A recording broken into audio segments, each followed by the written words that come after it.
Hello, my name is Edward Lopez, And my name is Paola Amaro. and we will be presenting on the Mars One organization, which is a project to begin the process of the colonization of Mars. It is evident that humans are quickly exhausting the Earth's natural resources, and changes must be made in order to ensure that future generations have a planet that can sustain them. While many possible solutions have been suggested, many believe that mankind's best hope lies not on Earth, but on a neighboring planet roughly 30 million miles away at a good day. The idea is to attempt and colonize the red planet Mars. Mars One is the project in which selected candidates will be sent to live on Mars, test its living capabilities, and even prepare it for future colonization. Mars One is not only a plan for future survival, but is also a fascinating step in exploring mankind's final frontier. Mars One is pushing the limits of what was once thought to only be fiction, by having a human being explore a somewhat distant planet.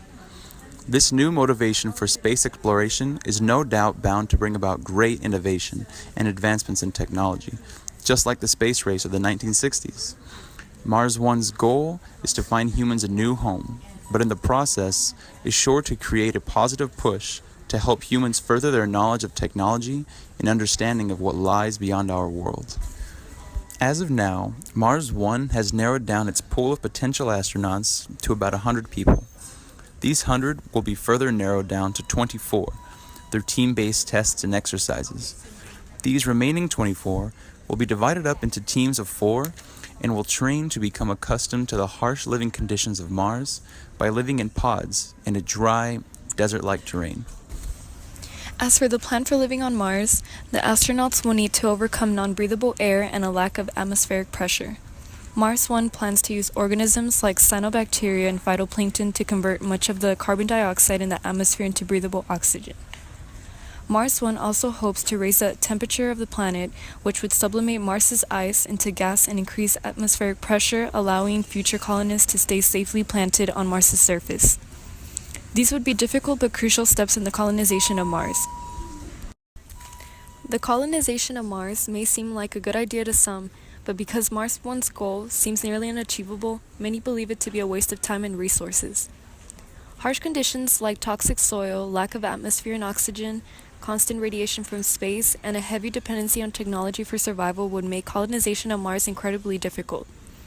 While problems like this do have potential solutions, it could take hundreds or thousands of years before all these problems could be solved.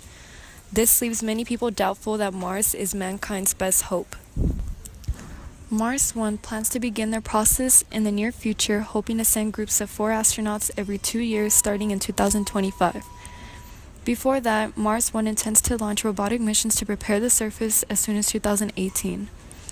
Mars One will not build these spacecrafts, however, as they plan instead to contract the work to private companies. They will plan to pay for the projects by staging a global media event. In a world that is depleting its natural resources, the survival of our species is a definite concern. Mars One and many others believe the solution lies beyond our world and on another. If Mars One is successful, then perhaps the mysterious, dark void we see when we stare at the stars will be the very same place our great-great-grandchildren will call home.